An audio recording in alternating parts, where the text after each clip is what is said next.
Hi Section 23, I just wanted to post this quick catch-up video to assure you that this class is real and that I do exist even though we haven't met yet. Here's a picture of the cartoon version of me. I'm looking forward to meeting at 8 a.m. sometime next week, so check Sakai for updates and announcements daily so that you don't miss our first day of face-to-face class. Okay, so here's a quick overview of the most important concepts to know after doing the reading for this week from the Harbrace Guide to Writing. You should know what rhetoric is. And that anciently, in the words of the Greek philosopher Aristotle, rhetoric is the art of observing in any given situation the available means of persuasion. So in Aristotle's day, people were thrilled by the possibility of watching or listening to a gifted speaker, and words were really the only tool that they had at their the communicator's disposal. Okay, so today our culture is so visual that rhetoric has come to being lots of other different things, namely the purposeful use of language and images. So you should know that visual rhetoric is all around us, whether you are the audience evaluating a movie poster, a commercial, or an advertisement.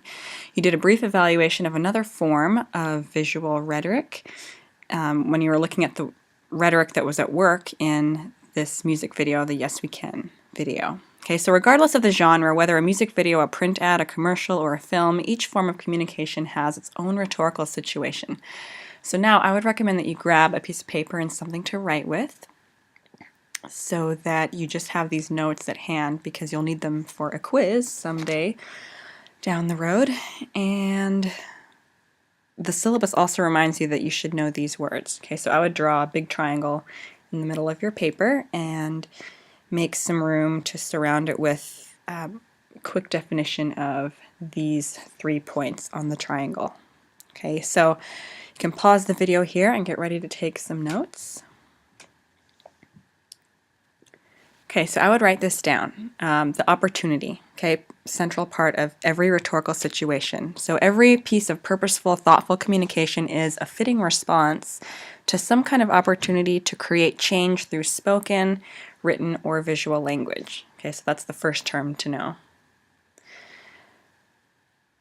Every rhetorical situation has a message or a form in which the communication is delivered. It's also known as the text or the genre, or the argument made by that text or genre.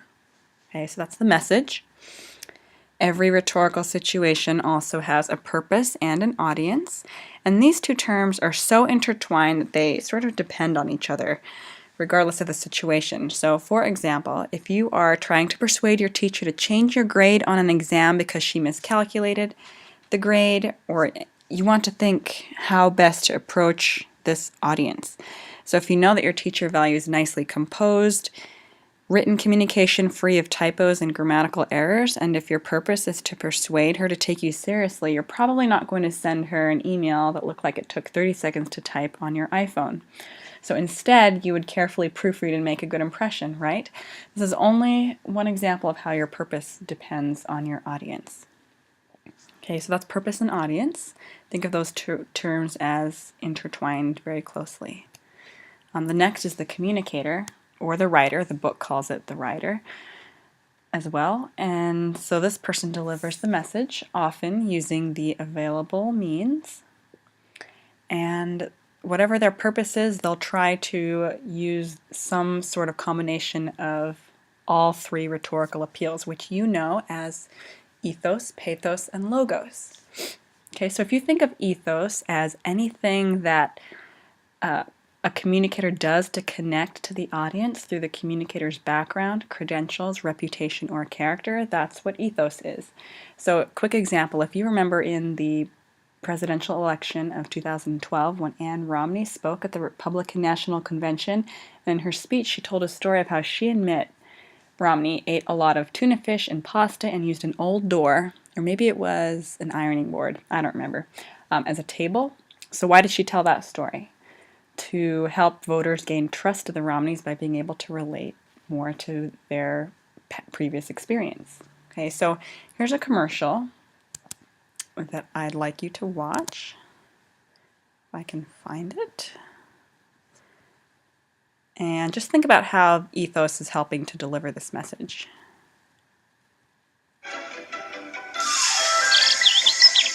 Why, hello, Bluebird.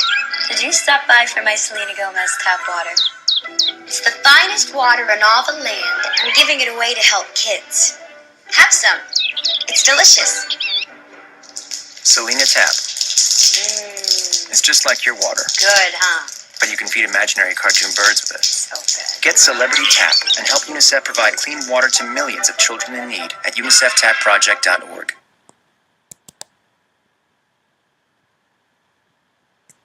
Okay, so in this commercial you saw celebrity appeal with a celebrity that's familiar to almost everyone in the audience, whether you like Selena Gomez or not. Okay, so audiences can relate to someone who's familiar, and they'll likely look favorably upon Selena as a person with good character because she's trying to help children, right? So that's the intent of that commercial, or one of the possible purposes in using Selena Gomez as that particular celebrity. Okay, the next appeal is pathos, and this one is the easiest to identify. It's all about emotions. Anything the communicator does to stir an audience's senses or emotions. And they do this most often through imagery, word choice, and music, as in this commercial.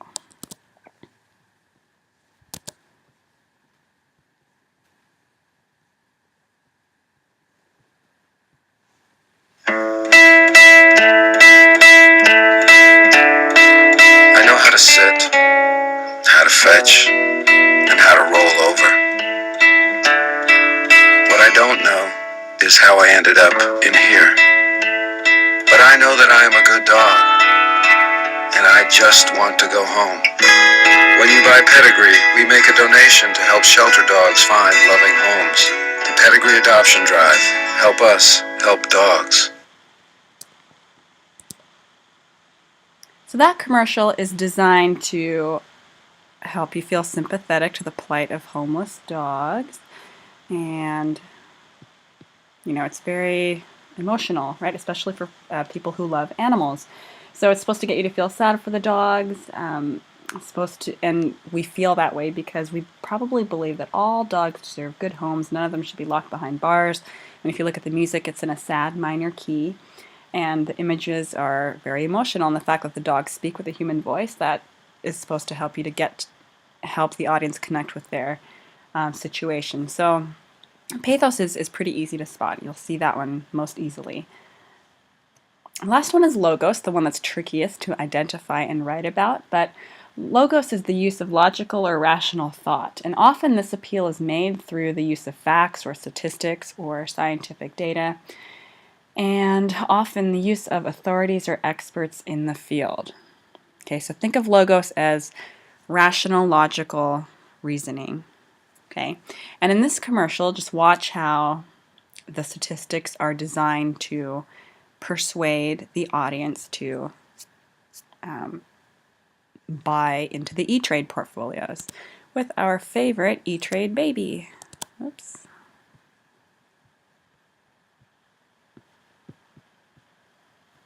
I'm not trying to micromanage your finances, but I will tell you that my E-Trade savings account earns 8 times the national average. So, it's funny. The boys are talking about what to do with all this extra coin. I was like, I'm renting a clown. And I did. Got Bobo here. And I really underestimated the creepiness. Earn 8 times the national average. 1,000 new accounts a day at E-Trade.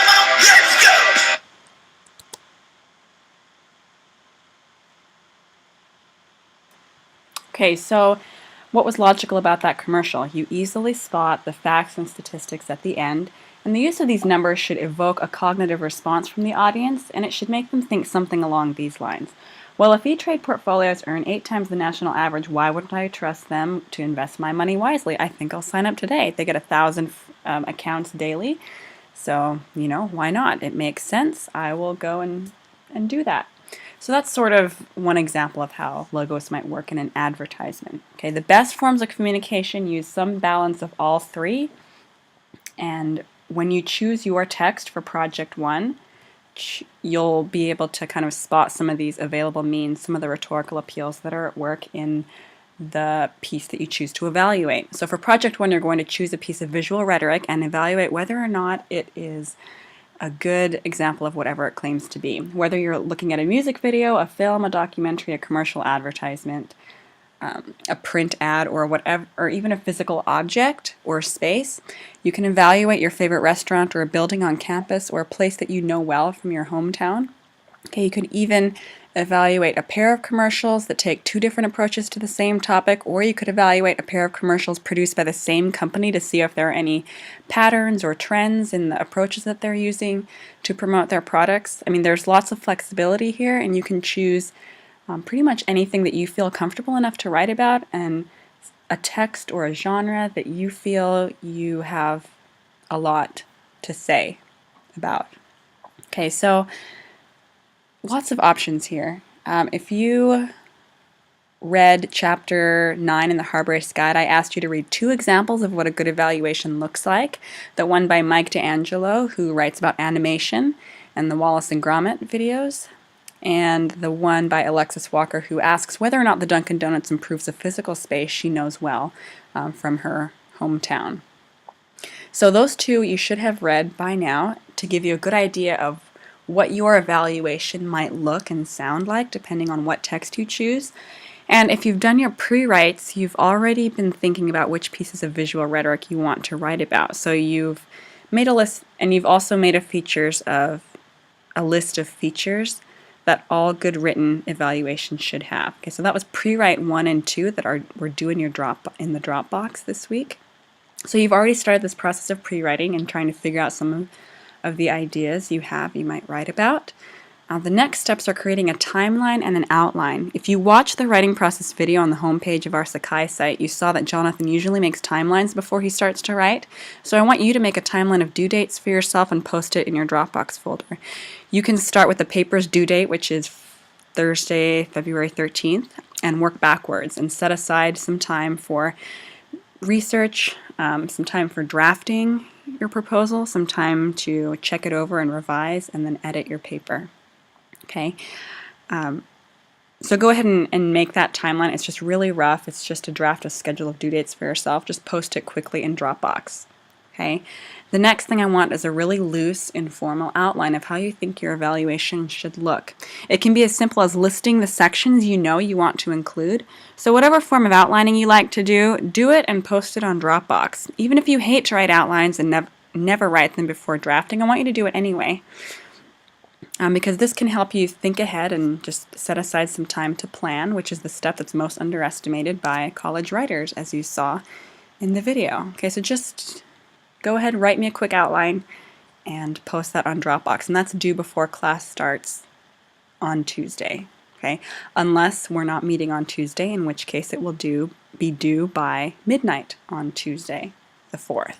Okay, so wait for an announcement to see if it's due before class starts, or if I'm not there on Tuesday, then by midnight on Tuesday. Okay, hope that makes sense.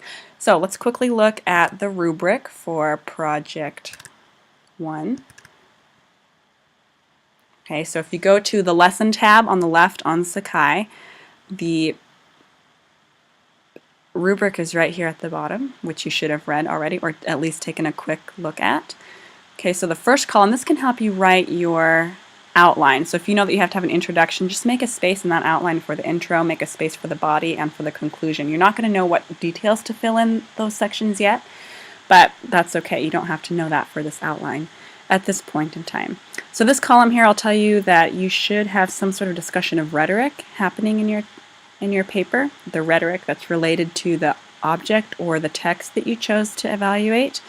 I'm going to skip down here to the working portfolio. This section you must turn in order for me to grade this paper, okay, and every paper in Writing 104. Okay, so I want to see evidence that you've planned and outlined and done some research, okay, done some pre-writing and reflection on how you thought your paper went in your post-writes. We'll talk more about this later, but basically this section is required because part of your grade is to show me the process that you took to get this paper done.